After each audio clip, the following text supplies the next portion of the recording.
Modernizing economic metrics, why GDP falls short and how household GDP can bridge the gap.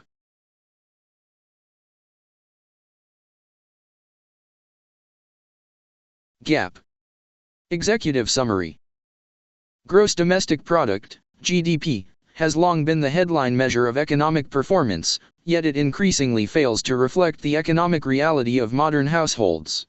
GDP was conceived in an era when many families relied on a single breadwinner and most economic activity ran through formal employment. Today, the landscape has shifted. A majority of households depend on multiple earners, millions of individuals juggle side jobs or freelance gig work, and a significant amount of essential labor, like caregiving and housework, remains unpaid and excluded from GDP. This report examines why national GDP is a flawed metric for capturing household well-being in the 21st century and proposes a complementary framework called household GDP, which aggregates total household earnings across all jobs and income sources. By measuring gross household income and productivity in the era of side hustles and self-employment, household GDP would provide richer insights for policymakers, highlighting disparities, labor market shifts, and financial stress that GDP alone obscures. We outline the concept's rationale, data sources, methodological design, and policy applications, as well as addressing potential limitations, like privacy and standardization.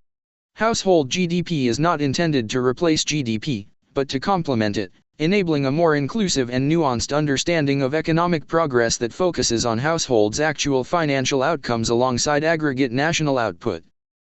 The problem: why traditional GDP misrepresents household economic reality. GDP's historical context and assumptions. GDP was developed in the mid-20th century to measure total economic output, with an implicit focus on market transactions. During that era, the typical household structure featured one primary earner, often the husband, and a homemaker spouse, meaning income distribution within households was simple, and rising GDP largely translated into rising income for the average family.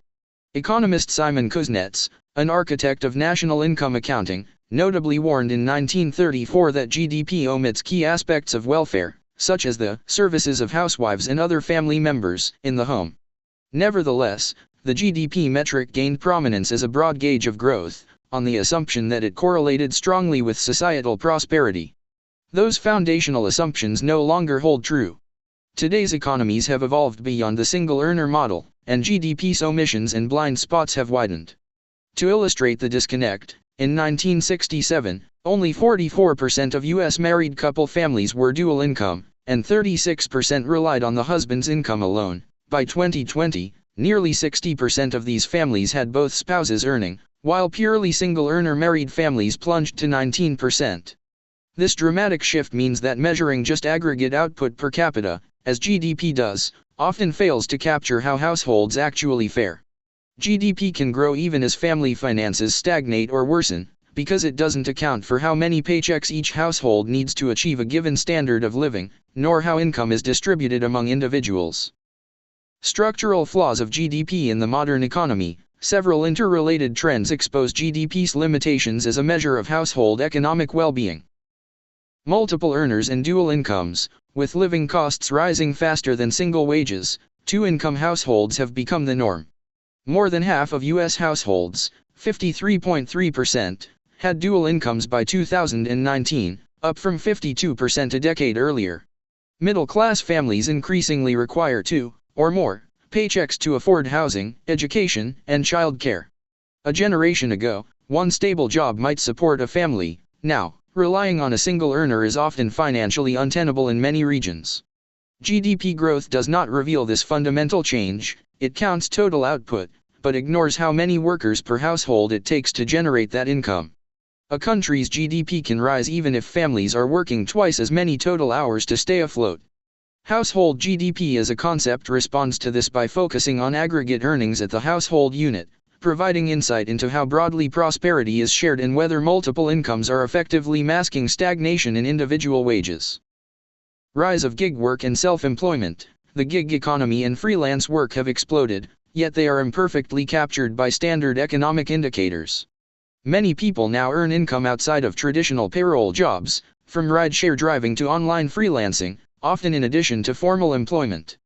As of 2025, an estimated 70+ million Americans, over 36% of the workforce, engage in freelance or gig work, contributing roughly $1.3 trillion to the U.S. economy. Additionally, 5.2% of U.S. workers hold multiple jobs simultaneously, a near-record 8.9 million people, as of early 2026.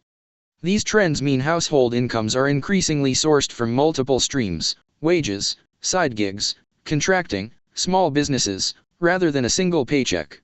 While GDP does include the output of these segments, to the extent they are formally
Formally recorded, it does not identify the growing reliance on layered income streams as a sign of economic strain or adaptation. GDP fails to differentiate between one person earning $100,000 at one job versus two people each earning $50,000 or one person working two $50,000 jobs, but these scenarios have very different implications for time use, job security, and family life.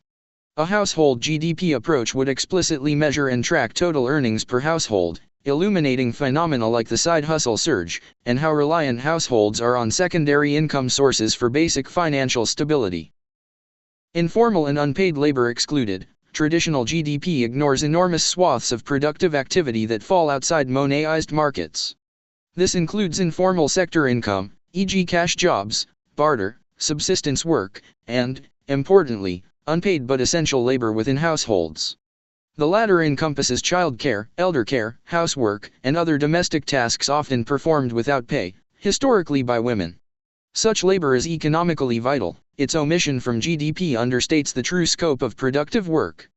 The U.S. Bureau of Economic Analysis, BEA, estimated that counting unpaid household work would have inflated 2010 GDP by about 26%, roughly $3.8 trillion. In 1965, when more domestic labor was unpaid, including it would have boosted measured output by nearly 39%. GDP's failure to value these contributions skews our picture of economic well-being, particularly as dual-earner arrangements force families to outsource childcare or incur other costs that were previously handled within the home. While household GDP in the narrow sense focuses on household earnings, actual income, an extended household GDP plus, could incorporate a satellite account for the value of unpaid work, making the metric even more comprehensive, engaging household-level production and well-being beyond market receipts. Inequality and distributional blind spots. Perhaps the most critical flaw is that GDP is a mean aggregate. It tells nothing about how income is shared across society or within households. Over recent decades, economic growth has often failed to reach the median household. As Nobel laureate Joseph Stiglitz and others have observed, median household income has stagnated, even declined in some periods, while GDP per capita steadily rose, owing to increasing inequality. For instance, in the US the typical family's real income growth lagged far behind per capita GDP growth from the late 20th century onward. GDP growth can be driven disproportionately by incomes of top earners or corporate profits, creating a prosperity gap between what the economy produces and what an average household actually gains. Traditional GDP per capita, an average, can thus mask economic stress on households. A growing economy on paper might still leave many families feeling left behind if their own incomes are flat. By design, household GDP emphasizes the total income earned by households, and can be assessed per household or per adult, making it easier to track distributional outcomes. For example, one could compare the growth rate of household GDP per household versus GDP per capita. Any persistent divergence would flag that household living standards are not keeping up with macro growth. In short, a household-centric metric inherently leans toward measuring broad-based prosperity rather than average output alone. The proposal, household GDP, a complementary metric focused on household earnings. Concept overview: household GDP, sometimes referred to as gross household product, is a proposed national accounting measure that aggregates the total gross income produced by households. It is designed to complement traditional GDP by shifting the perspective from the output of an economy, the sum of all goods and services produced, to the incomes of its people at the household level. In essence, household GDP asks, how much economic value are households collectively generating and receiving through their labor and entrepreneurial activities? Scope and definition: household GDP would encompass all income generated by individuals and their household-based enterprises, including wages and salaries from employment, income from self-employment, freelancing, and side jobs, small business profits of unincorporated enterprises, and other labor-related earnings. It focuses on the household as the unit of analysis, summing the earnings of all members within each household, then aggregating across the country. Unlike GDP, which counts corporate retained earnings and various non-household components, household GDP centers on the portion of economic output that directly accrues to households, essentially the labor share plus proprietors' income and other personal income flows. By capturing total gross household earnings, it reflects not only primary jobs but also secondary jobs and diverse income streams that many families rely on.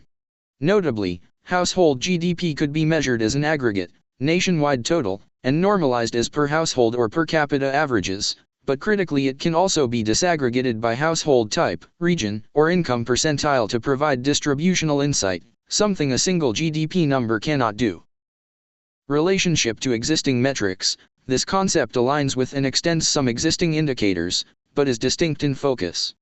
Traditional GDP tallies output by production location and includes components, like corporate profits retained by firms, government value added, etc., that are not immediately experienced as household income. Gross national income, GNI, and gross domestic income, GDI, are closer to what households and other domestic entities earn, but they still aggregate all income including corporate and government sectors. Median household income is a well-known statistic highlighting the midpoint of household earnings distribution. Household GDP differs by summing all household incomes, not just medians, and by providing an integrated macro framework to compare against GDP. In effect, household GDP would be like taking the national accounts into the micro-domain, answering, if households were considered the production units, what is their total output and how is it evolving? Unlike purely welfare-oriented indices that include health or education metrics, household GDP remains an economic measure, but one that places household-level productivity and earnings at the forefront. It serves as a complementary lens to GDP, not replacing it but adding an official measure that better tracks broad-based economic prosperity and labor market changes impacting families. Household GDP in practice, what it measures. To clarify the concept, the following table contrasts conventional GDP with the proposed household GDP on key dimensions. Conventional GDP. Aspect. National output. Household GDP, household earnings. Definition. Total value of all final goods and services produced within a country's borders, market production, in a period. Total gross income earned by individuals and households from all work and household-run business activity in the same period. Includes consumer spending, business investment, government spending, net exports, measured by value of output. Also includes corporate profits, even if not paid out, as part of value added. Wages, salaries, and benefits from employment, proprietors/self-employment income, independent contractor earnings, farm income, gig/platform earnings, small business net income accruing to households. Optionally, could incorporate distributed investment income. Interest, dividends, if focusing on all household receipts. Excludes/omissions.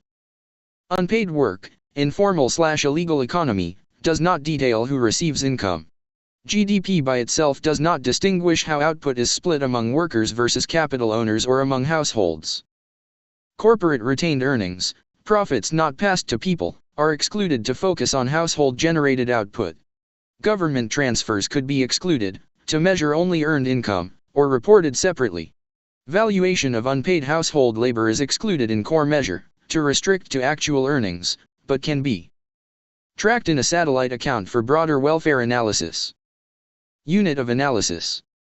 Economy-wide aggregate, typically reported per capita but no direct household-level interpretation. Can be aggregated to national total, but naturally expresses as per household, or per person, and can be disaggregated by demographic or region. Emphasizes household-level economic capacity and participation. Key insight provided. Overall economic size and growth rate, economic pie size, used for productivity and growth analysis at macro scale.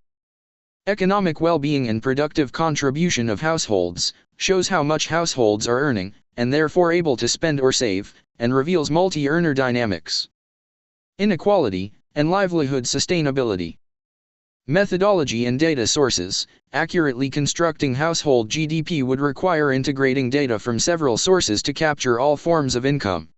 Practically, it could be implemented via enhanced national accounts or a new annual statistical release by agencies like the BEA, in the US, or national statistical offices elsewhere. Income components and accounting. Household GDP, HGDP, would sum up all forms of labor and enterprise income earned by households. In formula terms, for a given time period, example a year. HGDP equals sigma, wages and salaries, plus sigma, proprietor's income, plus sigma, farm income, plus sigma, independent contractor earnings, plus sigma, side hustle/gig income, plus, etc., summed across all households.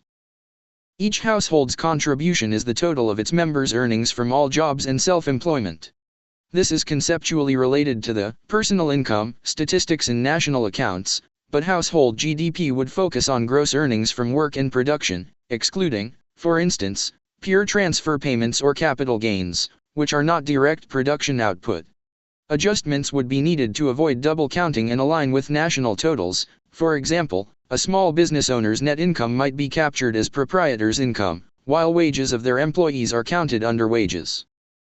Data collection. To populate this metric, statisticians would rely on administrative data and surveys.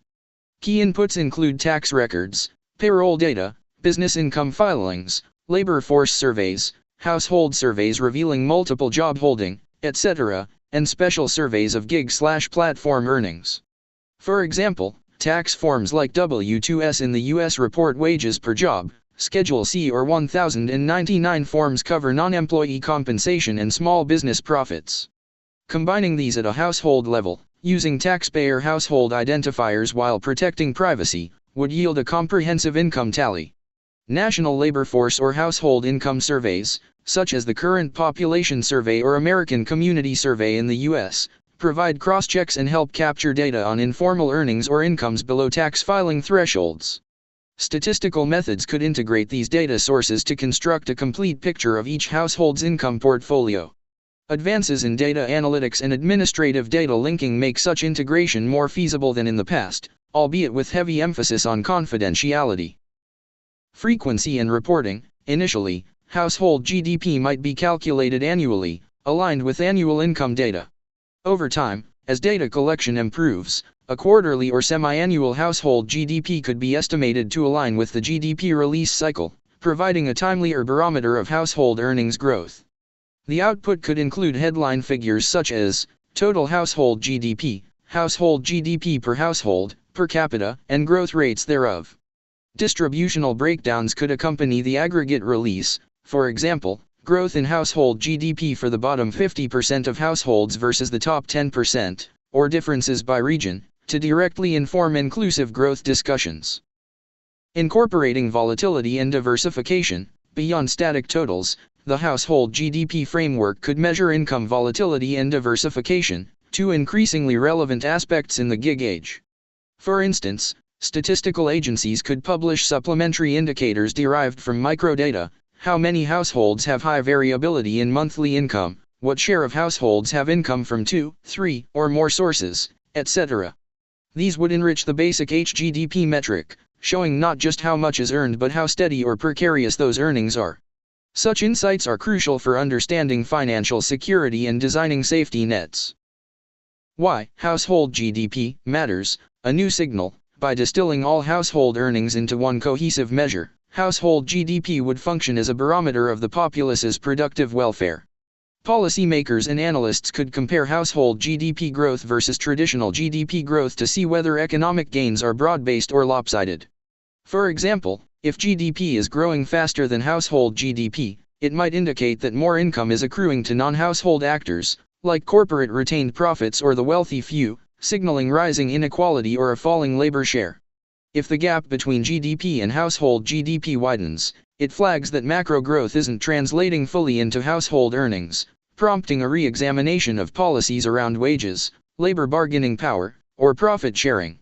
In summary, household GDP offers a clearer mirror for households' economic experience, focusing on the quantity and composition of incomes families bring home, which is a critical complement to knowing the total output of the economy. Policy applications. Using household GDP to inform better economic policy.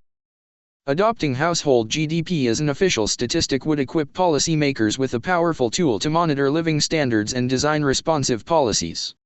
Key use cases include tracking inclusive growth and inequality. Household GDP can help answer whether economic growth is improving typical households' situations. For instance, if traditional GDP expands briskly but household GDP per household stagnates or only rises for the top earners, policymakers would have early warning of inequality-driven gaps. Use case: a government aiming for inclusive growth could set targets for household GDP per median household growth, not just overall GDP, ensuring that prosperity is widespread. By examining growth contributions to household GDP from different segments, example which deciles are gaining, programs can be tailored to uplift lagging groups, through tax policy, wage support, and training initiatives. Labor market resilience and quality of work. Because household GDP explicitly captures multi-job situations and side gigs, it provides insight into labor market health beyond the unemployment rate. If high GDP growth coincides with many households piecing together multiple jobs to sustain income, it suggests underlying weakness in job quality or wages that might be obscured by a low jobless rate. Use case: labor departments could use household GDP data to gauge if rising costs of living are pushing more people into second jobs. If so, it might prompt policies such as minimum wage adjustments, stronger collective bargaining support, or child care subsidies, to ease the need for dual incomes. Similarly, if a large share of household GDP growth comes from gig work, regulators might focus on ensuring those gigs provide fair income and benefits. Benchmarking living standards, household GDP per household, or per capita, could become a new headline indicator of national well-being, akin to how GDP per capita is often used but more reflective of everyday reality. Internationally, countries could compare household GDP per household as a measure of typical living standards. Use case: a country might find that while its GDP per capita is high, its household GDP per household is relatively lower than peers, perhaps due to high corporate profits but low wages, or lower labor force participation. This would signal to policymakers that improvements in labor share of income or broader workforce inclusion are needed to catch up in terms of household prosperity. Macroeconomic policy and forecasting. Central banks and finance ministries can incorporate household GDP into their analysis of economic cycles. Because household earnings largely drive consumer spending, household GDP growth might be a better predictor of consumption trends than aggregate GDP, especially in times of shifting labor patterns. Use case: in an economic shock, say a pandemic or recession, tracking household GDP could quickly show the hit to aggregate household income. If it falls faster than overall GDP, for example, if corporate profits hold up while wages plunge, that informs how aggressive income support or stimulus needs to be to shore up demand. It also helps evaluate the efficacy of fiscal measures. After a stimulus, a rebound in household GDP would confirm that money reached households, not just financial markets. Social policy and taxation. A comprehensive view of household income streams facilitates better targeted tax and transfer policies. With richer data on how households earn and how volatile their incomes are, governments can design tax codes that accommodate multiple job holders, example streamlining tax withholding for gig earnings, and bolster social insurance for those with erratic incomes. Use case: if household GDP data reveal a large cohort of households relying on precarious gig income, a government might consider creating or expanding benefits like portable benefits accounts, or adjust unemployment insurance to cover gig workers. For taxation, understanding total household earnings, including side income, might influence tax brackets or credits to ensure fairness, preventing those with multiple part-time gigs from being taxed unfavorably relative to one-job counterparts. In sum, household GDP could guide a shift in economic management, emphasizing quality of growth, how well it supports households, rather than quantity alone. Governments, central bankers, and social planners would gain a clearer line of sight to household financial health, enabling more nuanced and responsive interventions from wage policies to safety nets. Implementation challenges and safeguards. Introducing household GDP as a formal metric does come with challenges and considerations that must be managed. Data integration and accuracy. Gathering the myriad data on household incomes, from formal wages to informal gigs, and integrating them reliably is non-trivial. It requires robust systems to link records by household while respecting privacy. Statistical agencies might start with partial data and then improve coverage, for example, initially focusing on tax-reported income and gradually incorporating more informal estimates. Ensuring that household GDP aligns with known totals, like aggregate compensation of employees from national accounts, would be important for consistency and credibility. Methodologies need transparency, and possibly legislation to mandate reporting of certain income types, example requiring gig platforms to provide standardized earnings reports, to fill data gaps.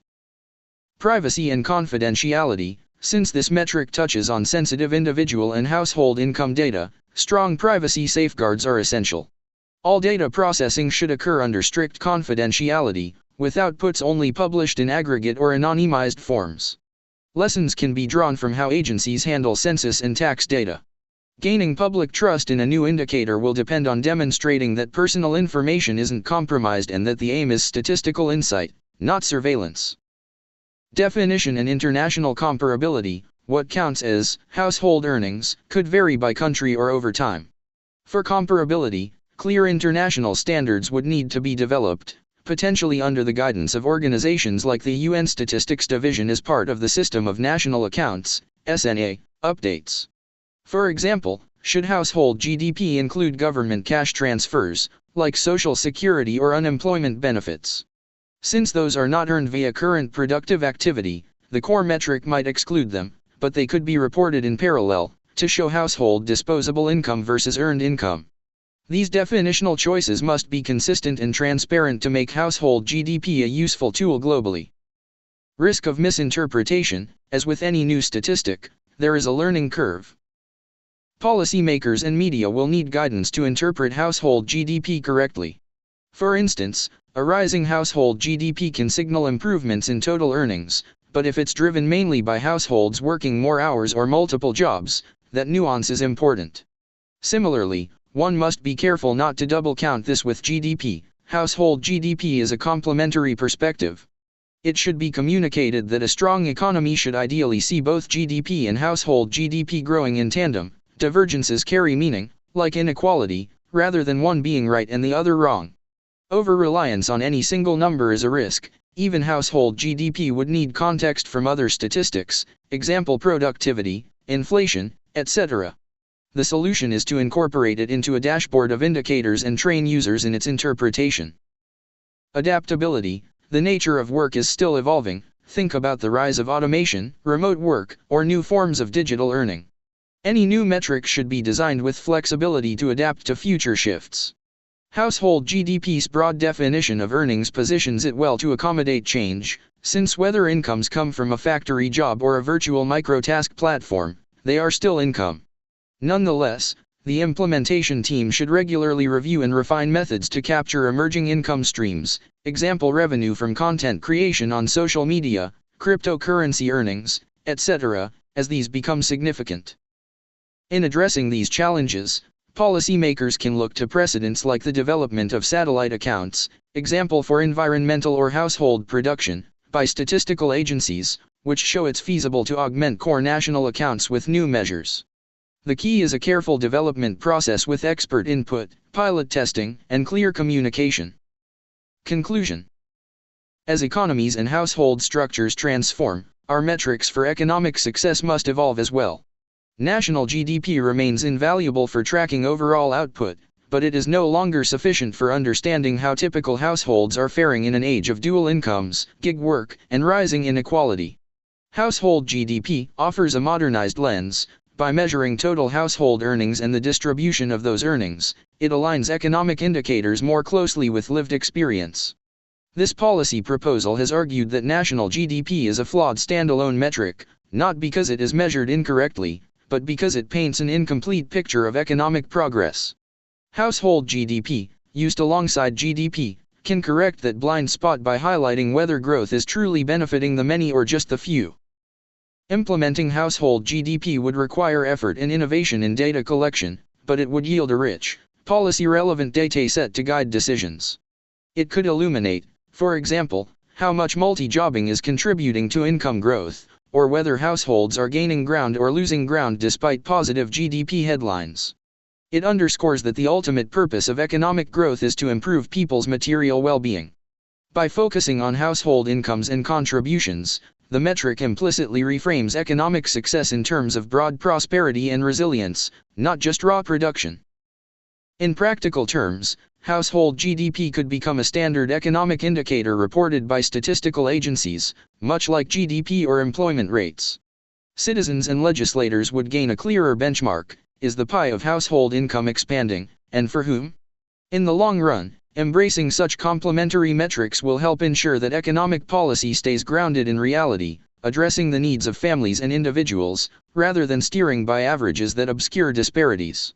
In an economy defined by diverse work arrangements and shared challenges, household GDP is a timely innovation to measure what truly matters: the economic health of households that collectively form the backbone of any nation's prosperity.